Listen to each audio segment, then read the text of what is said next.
Navigating the New Trust Services Criteria was a live webinar that was originally produced on Thursday, May 31st, 2018. For this webinar, we were joined by three of our team members here at McKonly Asbury, Mike Hoffner, Josh Bantz, and Sam Bowercraft. We hope you enjoy this recap, and please visit us online at www.macpas.com for more information about our other webinars and great future events. Thanks, Dan. Appreciate it. And we're glad to be here to discuss what I think is a pretty significant topic to our client base over the next couple of months as we plan for transition later this year. By way of brief introduction, I'm Mike Hoffner. I joined the firm in 2005. Prior to that was a senior manager in one of the international firms focused on audit and attest work. And shortly after I joined McKonly and Asbury, started working with service organization reports under the old standard, SAS 70, which some of you may remember, and was part of our firm's transition to the SOC 1, 2, and 3 world in 2010. This does represent one of the fastest growing areas of our firm. Many service organizations continue to be under further pressure from their customers to provide a SOC report. And so we've built a great team here at the firm, two of whom are sitting next to me to help us serve this important area. On the webinar this afternoon with me is Josh Bantz. Josh has been part of the M&A SOC practice for a number of years as a senior manager in the firm and goes back to the SAS 70 days as well. And Josh performs all nature of SOC engagements for our clients and when not focused in the SOC area, spends a good portion of his year on real estate and nonprofit work. Also with me is Sam Bowercraft. Sam is a MSIS and a CISA, and as part of his role at the firm, he's one of the leaders in our management consulting group, significant experience in information systems controls, and has brought a different perspective to the SOC practice with his understanding of the ins and outs of information security and the controls surrounding it. So hopefully between the three of us, we'll bring some perspective to the evolution of the trust services criteria, and we will be able to shed some light on the next steps you should be taking if you're a service organization and needs to be thinking about this over the coming months. So real quick run through our objectives. First and foremost, today's agenda is not intended to define what a SOC 2 and SOC 3 engagement is. We'll spend a real quick second talking about that as a reminder with the knowledge that some of you on the webinar don't currently receive a SOC report, but may be being asked for one. So I think it's appropriate to provide that brief overview, but certainly, again, not our purpose today, and we're happy to give you more of that kind of information on a one-on-one if you want to reach out to us.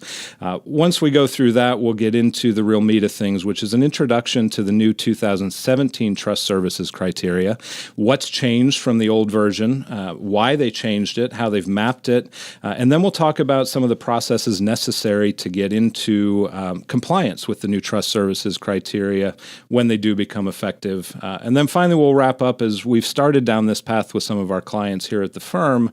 We'll wrap up with some discussion on challenges and some of the things that we're seeing that may not have been on the radar when you first read these, but things we want to caution you on as you start down the path. So without further ado, we'll get started.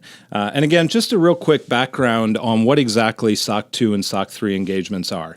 So service organization controls engagements, or SOC 2, those examinations are a way for organizations to communicate to their customers the internal controls that are in place. So if you go back to the issuance of SAS 70 way back in 1992, the idea for these reports is for an organization to be able to tell others that here are the controls I have in place, and here are the things that I'm doing to make sure that they're done properly, and to have an outside party come in and attest to the performance of those controls. So the real idea here is a service provider to customer communication and a service provider to customer's auditor communication on the effectiveness of the controls that customer might be relying on.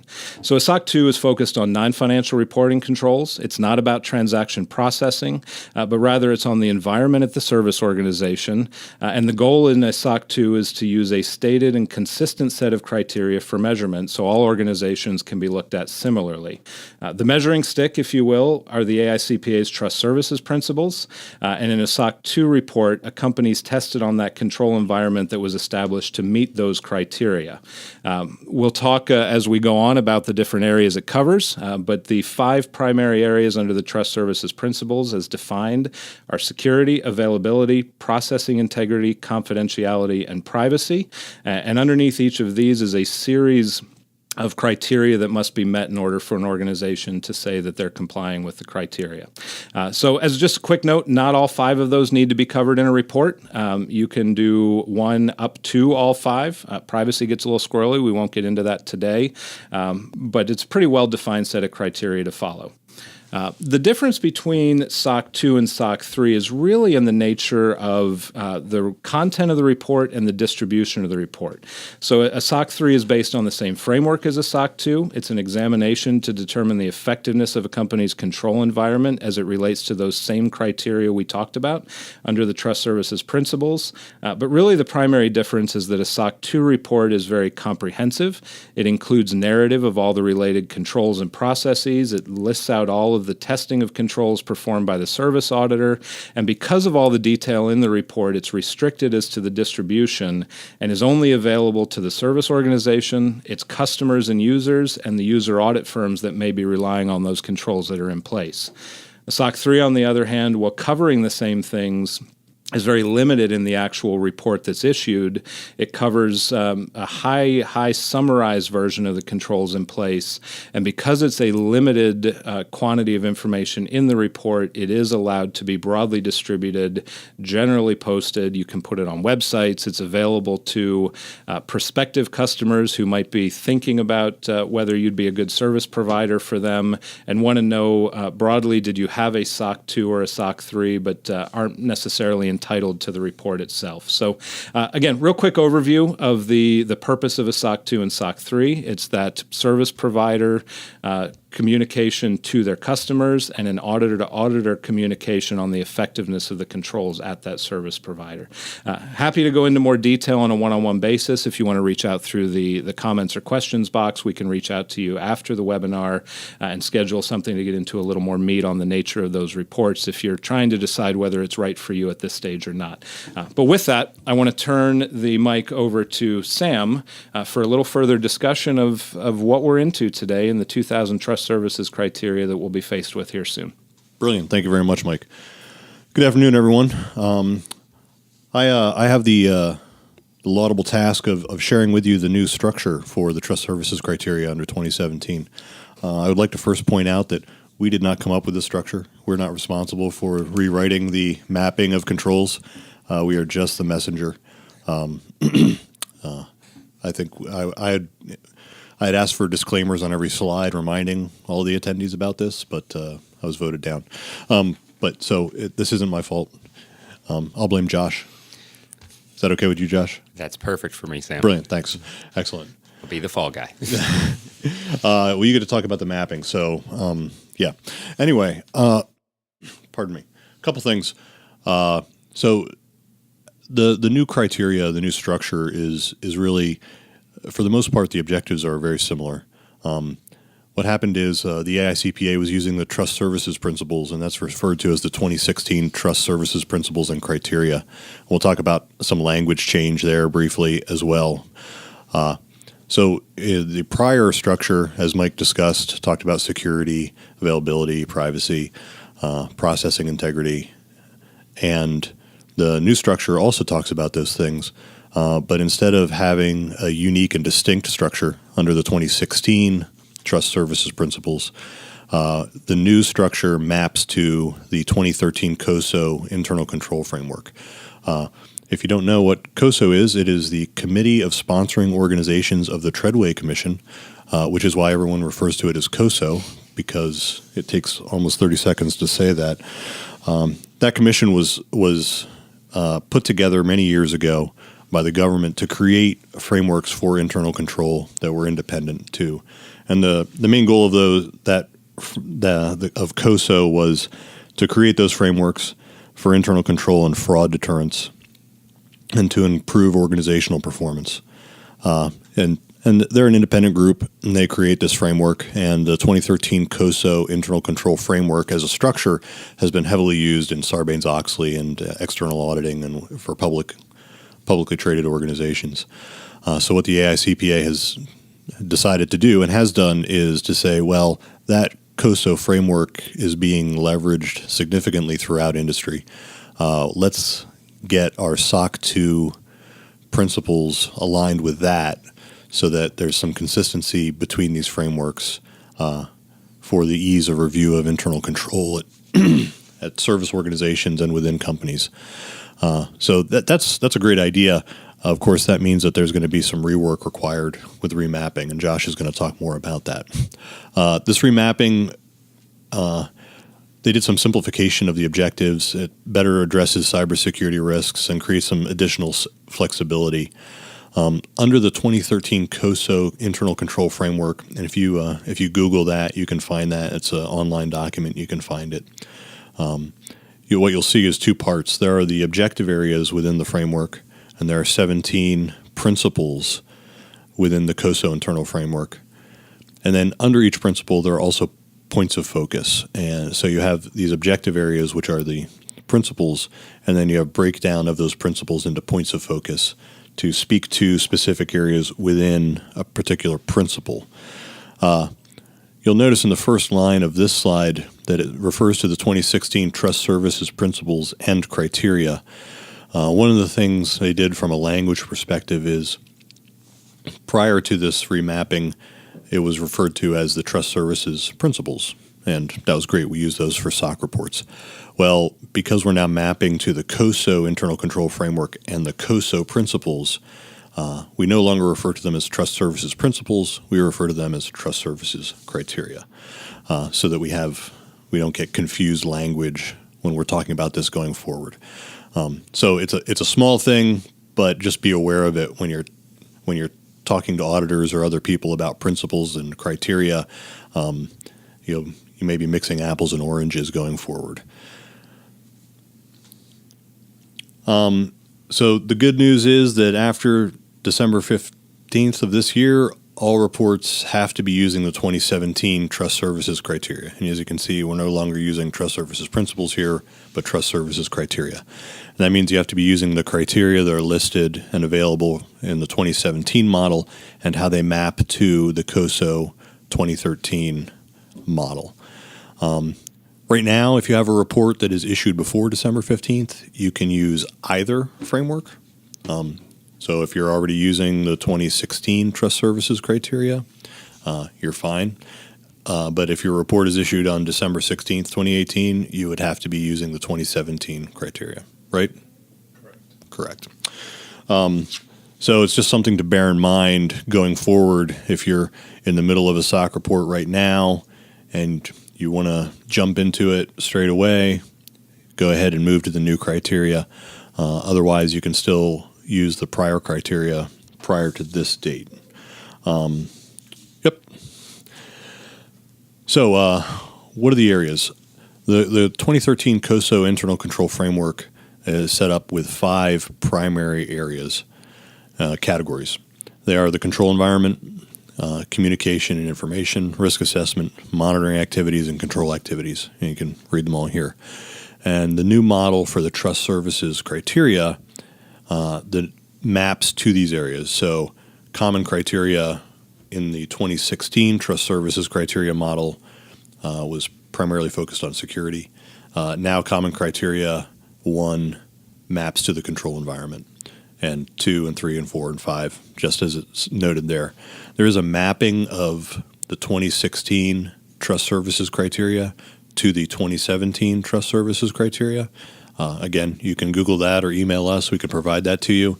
So that will help you to do some mapping. But Josh will be talking more about that as well. I don't want to step on his toes. So as it notes here, the 17 COSO principles are included in these 5 categories.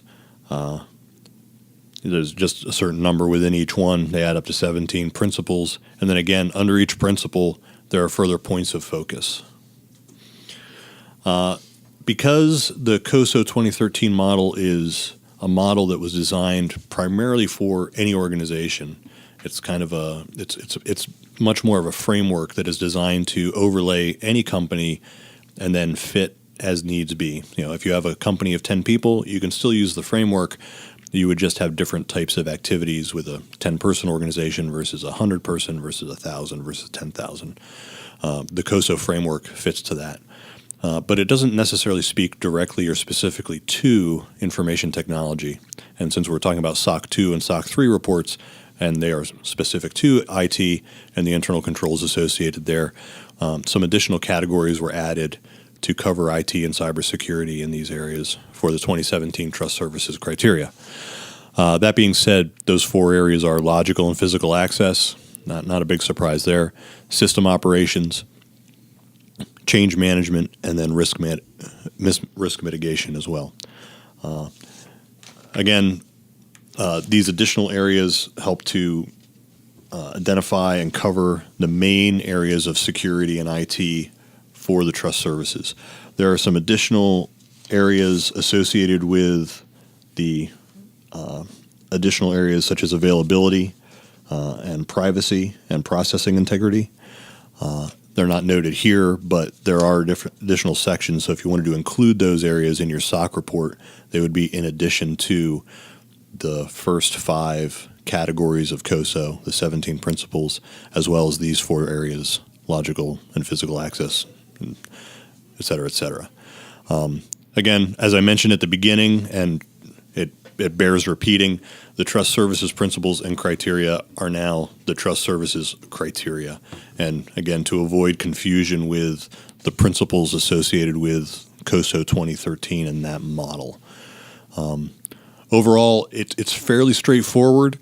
However, it is a lot of information. It's a lot of information. There's a lot of things to consider within your IT environment. One thing I frequently harp on is the importance of IT maintenance and hygiene. It's better to do some prevention than dealing with problems after the fact. And one of the things that this type of model and framework highlights is there's a lot of things to consider in IT. You have to be aware of them, and you have to revisit them because the world is changing, and you need to respond to those changes. Unfortunately, this remapping is part of the world changing, and Josh is now going to tell you the best way to respond to these changes. Thank you, Sam. You're welcome, Josh. Now that we've gone over and discussed the new trust services criteria, how do we move from the old trust services criteria from 2016 to the new 2017 trust services criteria?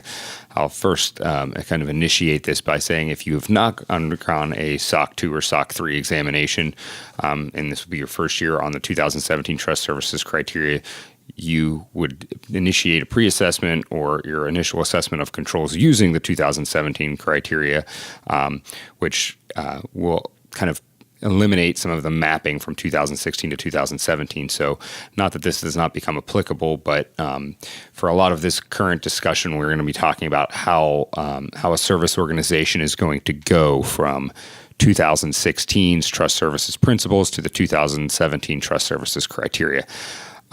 What will this process look like, what the expectations are for the transition, and how you get from point A being trust services principles from 2016 to the 2017 trust services criteria. So the first step in this process of moving from the 2016 trust services principles to the 2017 trust services criteria will be to map the service organization's controls from the old criteria to the new criteria. Now, one thing that I will up front say, the new trust services criteria for 2017 do not directly map to the 2016 trust services criteria. I'm just going to lay that out there right now. We'll go into this in detail. There is a mapping spreadsheet that will kind of show you how they are do not directly map. There are certain 2017 trust services criteria that literally did not exist in the 2016 trust services principles. So as you're doing this mapping, it's very important to kind of follow a process that allows you to work through, make sure you capture what your current controls were under the 2016 version, and what how those controls will map to the new 2017 version, and be able to document and identify where potential gaps may exist, where additional controls need to be implemented, and so forth. So the new the AICPA has released a spreadsheet mapping the 2016 principles to the 2017 criteria. Thankfully, Sam, they've released this in Excel so that we're able to work with it. Our service organizations can use it. It's available on the website, which is fantastic because it's actually a working tool as opposed to a PDF copy where you're kind of stuck doing the mapping manually on your own. So what the document provides is a very comprehensive mapping for the common criteria from the 2016 to the common criteria for the 2017 and how that overlap exists, which will hopefully allow service organizations to be able to implement the new criteria for 2017 with as minimal issues and challenges as possible. However, as I'll get into here shortly, there's going to be challenges and there will be some transition process that's going to require some remediation and so forth. So what I have up in the slides now is a screenshot of the 2017 trust services criteria with the 2016 trust services principles and criteria on the right side of the page. This is directly from the AICPA mapping that they performed and prepared for us. And one of the first things I want to point out is this document is quite long. It's numerous pages. So one of the things that I would say is this is just a screenshot. I don't plan on walking through the entire mapping document, but it at least gives some understanding of what how the mapping looks. So as you can see on the left-hand side of there, the new trust services criteria for 2017, CC 1.1, which is Common Criteria 1.1 for 2017 is listed there. And as you come across that line over at CC 1.4, which is under the 2016 Trust Services Principles and Criteria. So one thing I caution as you begin the process of mapping your controls to the new criteria is Common Control 1.1 under 2017 does not equal Common Criteria 1.1 under 2016. It's just not. It's not. The actual mapping is not one for one. So what the AICPA tried to set forth here was to put forward a document saying the new Common Criteria 1.1 is actually the old Common Criteria 1.4.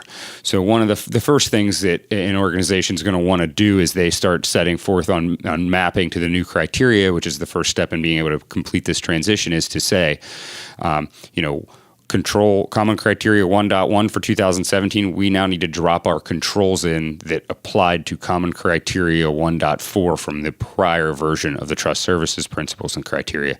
That way, your controls are aligned with the new criteria so that you can begin to evaluate and map those controls. So I just kind of want to point that out because obviously if you set off down the path of mapping the controls from Common Criteria 1.1 for 2017 to Common Criteria 1.1 for 2016, you are very much on the wrong path at that point. So we want to I'm just clarifying that up front. As you also see on this mapping is under the 2017 Trust Services Criteria, there are points of focus.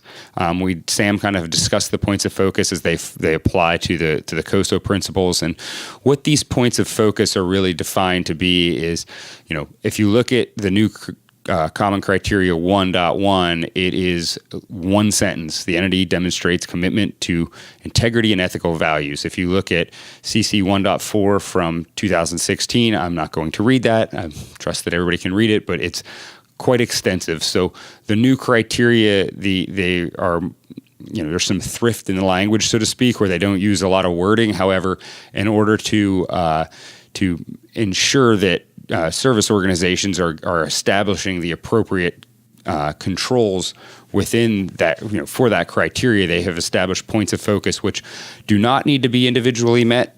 Each point of focus does not need to be met by the service organization, but they're established to set forth some guidance on things that the service organization should have in place to meet that criteria. As you can read down through these, you'll clearly see that they're things like setting the tone at the top and so forth. Yeah, and just a quick note, the COSO 2013 is all objective based. So it is very high level. It was designed that way so that it didn't shoehorn anyone into one particular avenue of you must be doing things this way. And the points of focus help to guide that, but they still are objective based. To your point, Josh. Absolutely, and in many cases, as you map your controls to this, there's no expectation that each point of focus will have a control that meets that point of focus. Sometimes one control may meet 3 or 4 points of focus. As you look at the points of focus, and I'm not going to read them, but the underlined areas, setting the tone at the top, standards of conduct, evaluates adherence to standards of conduct. In a lot of cases, one control can be established that states that the board of directors has established a handbook, which is, provides policies, procedures, ethical code of conduct to employees, and any violations or deviations from the code of conduct established in the handbook are handled immediately. That one control pretty much just covers the first 4 points of focus. So certainly in this environment, we don't want anybody to feel like as they're establishing and mapping their controls that they need to have a control that a specific individual control that maps to each and every point of focus. However, the points of focus are really here to set you down the right path and make sure that your controls are established in a perspective that is able to meet CC 1.1. And in order to meet that, the expectation is that some aspect of these points of focus will be included in the controls. So as you move on to the next section, Josh, just 2 quick thoughts. One, as we've seen over the years, a number of our prospective clients on SOC engagements have managed to kick the can down the road on responding to a customer or a user's expectations for getting a SOC report. And a lot of them have done that by drafting internal memorandums that cover all of the trust services principles and say, hey, here's the objectives, here's the controls we have. No, we don't have an outside accounting firm give us a SOC 2 report to give you, but we do a lot of internal work, and over the years, users, they're accepting that less and less, but have accepted that. So if you're in a situation where you're exploring whether you need a SOC report and trying to determine whether you might be ready or continue to kick the can, if you're one of those that have done the internal mapping, I would encourage you to start sooner rather than later, even though it's not a need. The sooner you start this mapping process and use this tool, the more prepared you'll be to respond to those requests from your users when they come. And the second is tied into that is, as we are seeing those organizations that have been successful in saying, no, we don't have one, and users being okay with that, those scenarios are becoming more infrequent and much more rare because users are starting to demand and expect a SOC report to be issued. So again, if you're in a situation listening in on this for your own edification or your own interest because you haven't been required to get a SOC report, I still encourage the effort at looking at this mapping tool, understanding what the points of focus are, because those points of focus are things that sooner or later will creep into your environment and you're going to have to think about. So before you jump into the next thing, though, I do also want to reiterate there is an opportunity to ask questions of us on the webinar, which we will accumulate and hit at the end as we have time. I think as Josh goes through the next couple of slides, there may be some questions generated on what exactly are they trying to get at here with, as Sam said, this broad objectives-based environment. How do we accomplish this? Some things that Josh says from a perspective of an individual who does SOC work and works with clients on this transition may cause a question or two from your perspective as a listener. So please feel free to use that question function. And in the event we don't have time at the end of the webinar, we'll certainly reach out on a direct basis and get your question answered. But we'll try and get some time in at the end of today's discussion to answer those questions. So go ahead, Josh.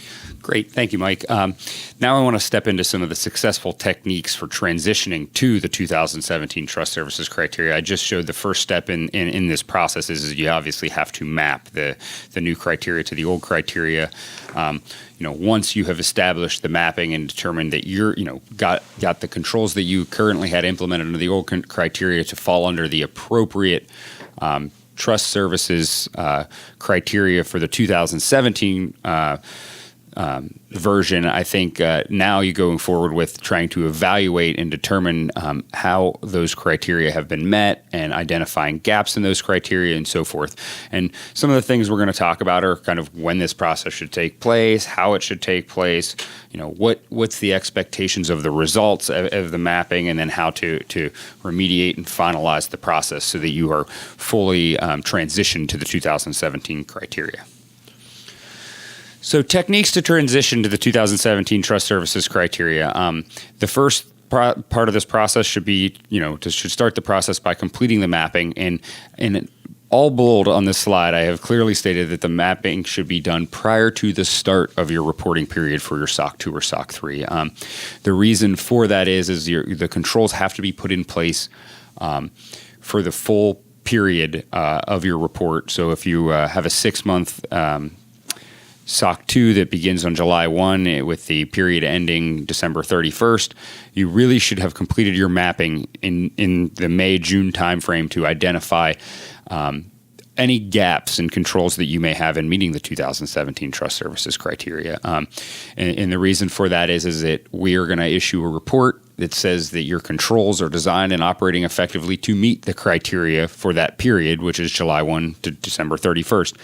If you do not have controls designed, implemented, and operating effectively to meet the 2017 criteria, when we perform our testing in September, when you try to implement those new controls, you will have a period of time where the controls were not designed effectively and they likely weren't operating if there's gaps in place. And I will be the first to state this as I get to the next step on the slide about the gap assessment. There will be gaps. As we evaluate the criteria, one of the first things that jumps out at me with a new criteria is there are 7 trust services criteria for 2017 that do not directly map to a 2016 trust services principle and criteria, which in effect means that there's 7 new common criteria that are going to need to be met. Now, in some cases, your organization may already have controls in place in other areas of their SOC 2 controls that met your 2016 criteria to be able to backfill those controls in for those specific criteria. And in some cases,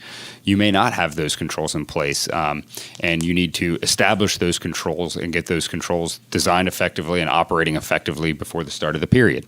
So, one of the primary examples is I believe it's Common Criteria 1.2 is clear in stating that the service organization should have an independent board of directors who establishes policies, procedures, et cetera. In a 8-person service organization, the idea of having an independent board of directors may be very challenging. So, and it doesn't necessarily mean that the service organization needs to establish one, but there needs to be some governance established over the controls and the control environment to be able to meet that criteria. And you don't want to be in October when you're in a July 1 through December 31st reporting period trying to determine how to establish that and not end up with an exception and a potential qualification of the report because you've not met all the 2017 trust services criteria. So once you've mapped your control, mapped the 2016 trust services principles to the 2017 trust services criteria and have your controls mapped to the appropriate, your organization's controls mapped to the appropriate 17 criteria, you're going to want to complete a gap assessment. And you want to, part of this gap assessment is evaluate the language of the new criteria and determine whether the controls that you had in place for the corresponding criteria from the prior year meet the language requirement. And what I say by that is if it states that there's supposed to be ethical standards communicated and sent to employees, do your controls effectively state that? Or does your controls just say you have policies and procedures but do not speak to how they're effectively communicated to employees? So you need to be critically evaluating the language of the common criteria for 2017 against the common criteria or against the controls that are currently in place. So, the other issue is that once you've mapped your controls to the mapping, you want to evaluate the controls you have in place against the points of focus for each of the new trust services criteria. And as we said earlier, there's no requirement to meet or address every point of focus, but they're obviously a tool to evaluate the points of focus. You should be able to have controls or a control in place that in some capacity meets the majority of the points of focus. Obviously, different organizations have different needs, so there may be some points of focus that do not apply from that perspective. The one thing that I kind of said already is as part of this technique for transition is you want to allow sufficient time to plan for the required changes to design and implement the new controls. And as you identify these gaps, as you work through the identification of the gaps and you have gaps identified, the next step is how to mitigate that gap, how to close that gap. What do we have to implement control-wise? When do we need to implement that control? Obviously, you have demands around reporting periods. You need demands around how to make sure the control is operating effectively, monitoring the control. So, you want to make sure you're paying attention to your reporting period so you understand where exactly you need to implement these controls and when exactly to implement the controls, because quite frankly, the when is just as important as the control, because a control implemented in November for a period ending December 31st leaves quite a gap where you've not met the trust services criteria. One of the things I do say here is to reach out to your SOC auditor with any questions or concerns as you're going through the mapping. Obviously, they're going to be the one providing the opinion on the design and operating effectiveness of the controls as to whether they apply to the 2017 trust services criteria. They're a fantastic, we're a fantastic resource that we reach out to us. We can give you brief answers, resolve questions, going through those types of that information with you so that you don't feel like you're out on an island as you're kind of rolling through all these implementations. So I have a sample mapping that is basically pulled from the AICPA mapping, but it's kind of going to give you a quick run through, and I'm not going to speak through all of it. But one thing that I did say is that the 2017 trust services criteria are, the language is much more it's compact as far as each criteria compared to the 2016 version. As the first criteria for 2017 just states the entity demonstrates a commitment to integrity and ethical values, and the prior version that maps to speaks to establishing policies and procedures, background checks, enforcement of procedures. It's quite a lengthy sentence. So as you're doing your mapping, you need to understand, what controls will meet that new criteria, which is very clear in that you just demonstrated a commitment to integrity and ethical values. Now, if you continue the slide forward, we'll read into this and see that the points of focus that are related to that new criteria are setting the tone at the top. How's that done? Basically, it's saying that a board, management, somebody charged with governance has provided directive actions, employee handbooks, codes of conduct that are communicated to all the employees. That code of conduct is set forth, and everybody in the organization is aware of that code of conduct, and it's communicated to all those employees. The additional points of focus that have been established under this criteria are, there's an adherence to that standard of conduct, or the employee handbook, or those policies and procedures, which is basically saying individuals are evaluated, their performances are evaluated based upon their ability to, be able to meet those standards of conduct and those policies and procedures. And if there's any issues that come up, that they're handled, and there's a procedure in place for handling deviations from that code. And then also that employees, contractors, outside entities have are aware of the organization's code of conduct, and that they attempt to meet that code of conduct as well, and that it's been communicated to them as to what their standards are for adhering to that code of conduct, even though they are contractors and or vendor employees. So the idea here is that as you're doing this mapping and you've established your controls that met common criteria 1.4 from the previous version of trust services principles, that the new version brings you to a point where you can evaluate the controls that you had in place in the old version against these points of focus. And not every point of focus has to be met. Not every piece of language in the point of in these points of focus needs to be met. But you clearly be able to have to be able to say that there's somebody charged with governance who establishes a code of conduct, who the employees are evaluated based on that code of conduct. Deviations are handled based upon the code of conduct, and not only that, but those who are third parties, outside vendors and contractors are made aware of this code of conduct and are made to adhere to that code of conduct as well. So, and this is just one example of the mapping of a common criteria to the new criteria. So. Now I'm going to turn it back over to Mike Hoffner to discuss some of the challenges that we're going to have in implementing the 2017 Trust Services criteria.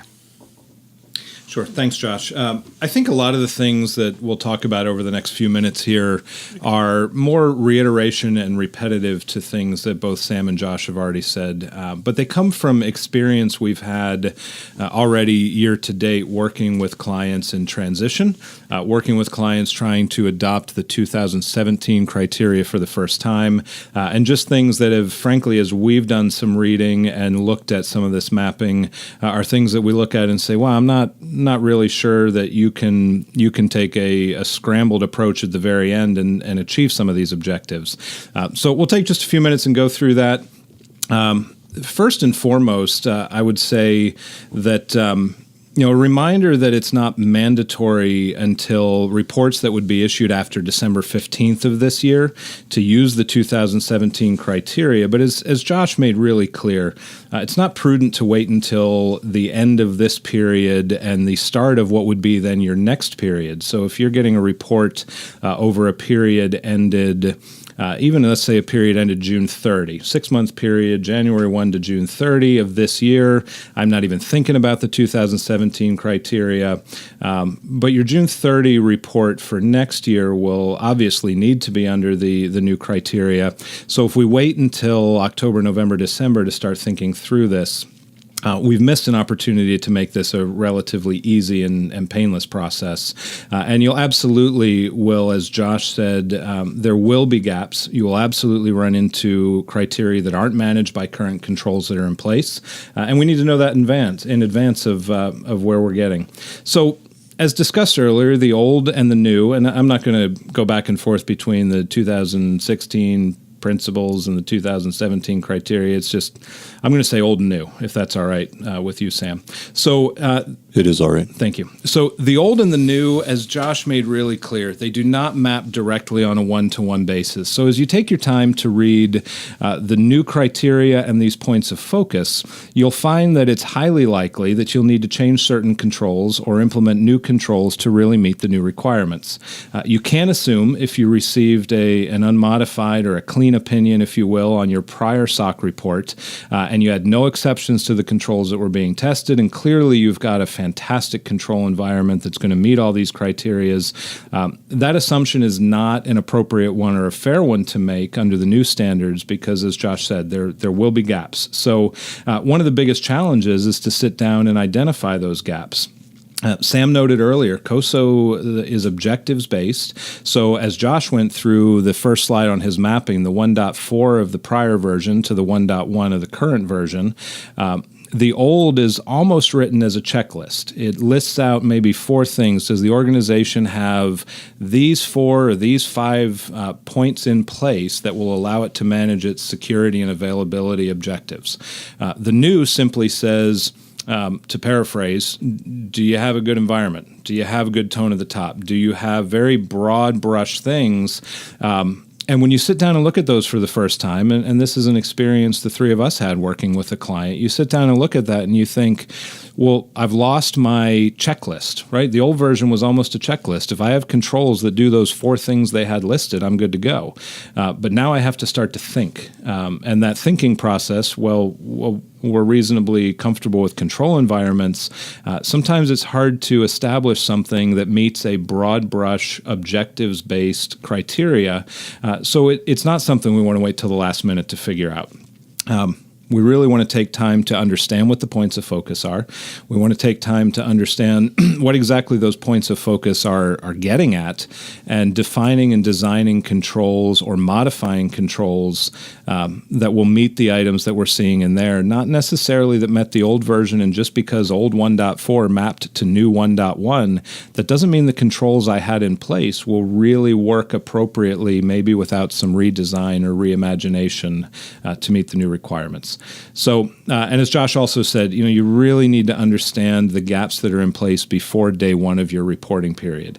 And if you don't understand the gaps before day one of your reporting period because you wait until the first month and figure it's all good to go, all I have to do is change the path of the strings and remap things from one place to a different one, you're going to find that you actually have control exceptions and gaps in place, and it's going to be tough to achieve the objectives in that first year.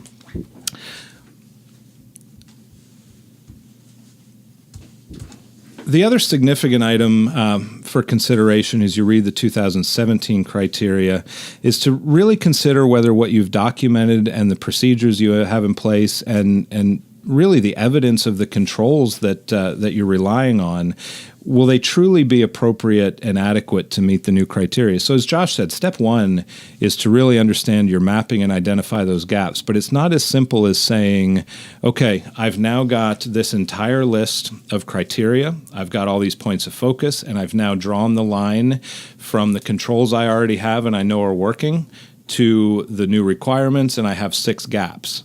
And all I have to do is fix those 6 gaps. The appropriate thing and the need is to sit down and say, okay, I know I have 6 gaps where I have nothing mapped.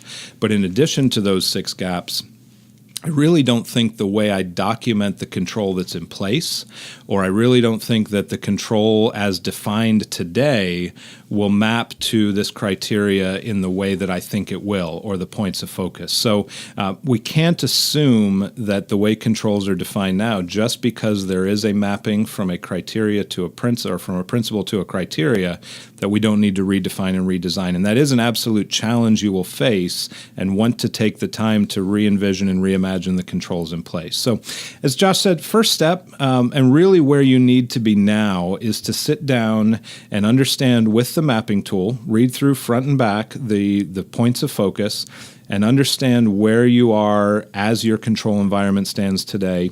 And the most significant challenge you'll face is figuring out how to plug those gaps in place to make sure that when you go live under the new, you'll be clearly in compliance, and your auditor will have absolutely no concerns with coming in, checking the box, and making sure things are where they need to be. So if there's questions through this process, and as you sit down with the mapping tool, I would invite you to reach out to any of the 3 of us. We can certainly walk through those questions.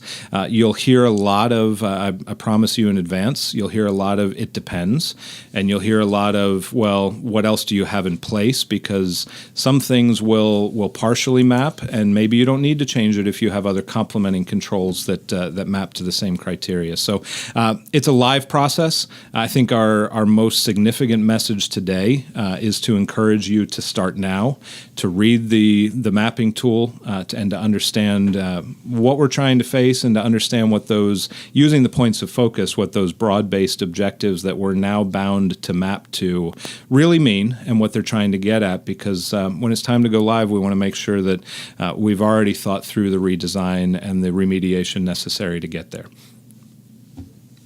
To sum that all up, don't have a fire drill. Mike explained it very well, but really you just want to have more time to deal with issues. Perhaps you'll do the mapping and you find very few holes, but it's better to find that out with lots of time to deal with it rather than to have that expectation and only have a few weeks before your reporting period starts and have to really make things happen, especially if you have a January 1 reporting period start. I don't think anybody would be really excited to start revamping their control environment at the end of the year with holidays and year-end reporting and other fun things going on. But yeah, absolutely. And to further what Sam said, the idea here is not to scare anybody either, that this is some major undertaking, but certainly the way the mapping works out, it's not a one-for-one mapping, and some things that you may have in place currently under the old criteria may not meet all the needs required under the new criteria, and the sooner you can identify that and do the work up front to figure that out, it's going to go much, much easier for you on the back end. It's definitely a manageable process. Yes. Guys, I do actually have one question, probably a basic one, but you can always count on me for those. So you talked a lot about service organizations and the need for this type of testing.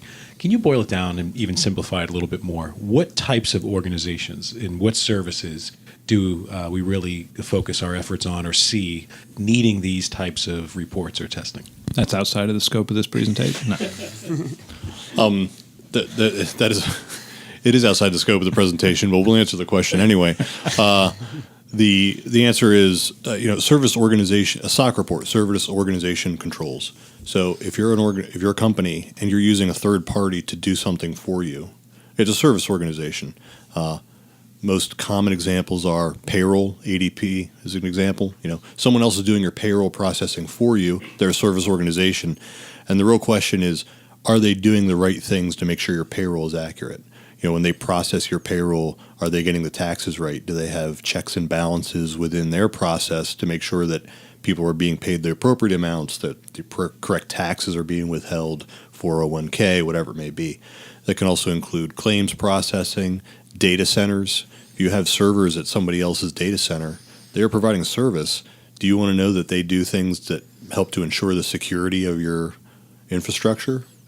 Probably. It's probably a good idea. And that's what we see a lot of, especially on the data side, where people are using more and more software as a service, other groups using applications and controls and infrastructure that's outside of the core business environment. And you want to know that they're protecting that infrastructure and the data, because really what we care about is the data. But you want to make sure that that's all secured, buttoned up, and a SOC report is a report on those controls. So you can read that report and say, oh, they're doing these things well. A third party like McKonly and Asbury went in and looked at those things, and now we can feel comfortable that they are doing those things or have more comfort. Yeah, so it seems like, Sam, not only should we have need to be familiar with this if we are a service organization ourselves, but it seems like we're going to be more and more integrating or intersecting with the need for these types of reports in a lot of the different companies or vendors we may use to provide us services. You're correct on that. As time has gone on, there's been much more emphasis on these reports, but also organizations have begun to parse out different services, and they use different vendors for this, for that. Not so many things are done in house per se, and because of that, this need is definitely there, and it's part of the evaluation of determining your vendors and who you're using and whether they have these reports. So these reports can, those vendors' work can be relied on as part of your processes. Yeah, and that's a great word. Organizations parsing out this work, because it's important to note that as an organization, when you parse out this work to someone else, you're delegating the process to someone else, but you're not delegating the responsibility. And external auditors are highlighting that. They come in and they say, okay, well, you gave this payroll work to an outside organization, and that's fine, but you're still responsible for the correct processing of it. So if your outside payroll provider messes up, you can say, well, they messed up, but at the end of the day, what anyone else will say was, yeah, they messed up, but you were responsible. So what did you do to make sure that things went well?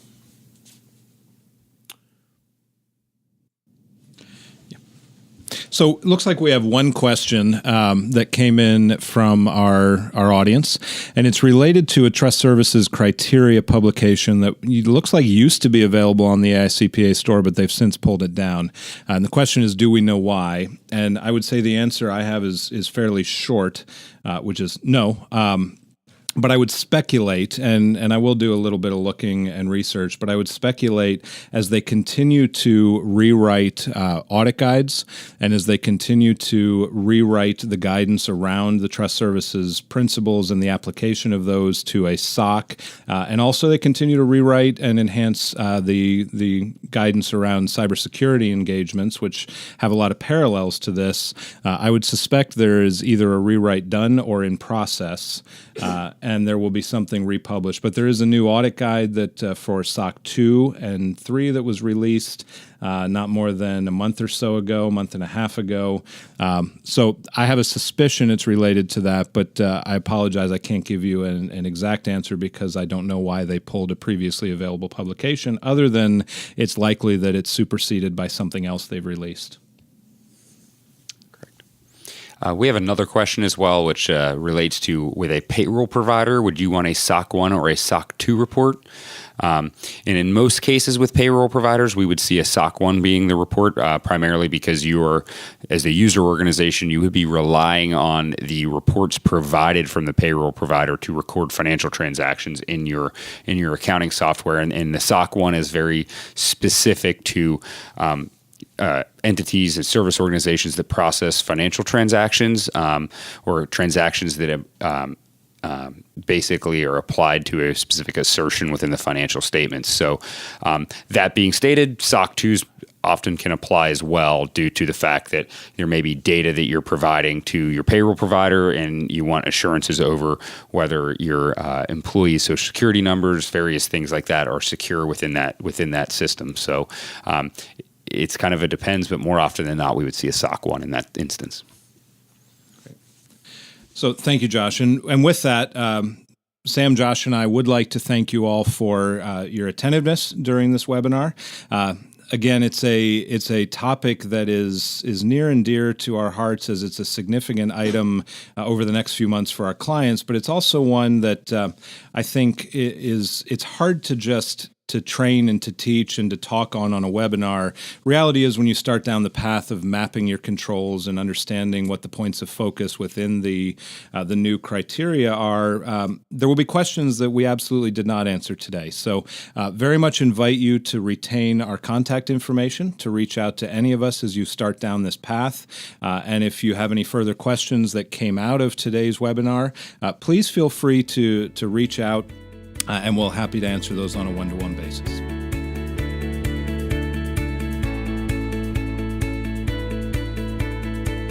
Thank you once again for joining us for this webinar recap produced by McKonly Asbury. We hope you join us for all of our future webinars. You can stay connected to us and learn more about all of our upcoming events by visiting www.macpas.com. Thanks again and have a great day.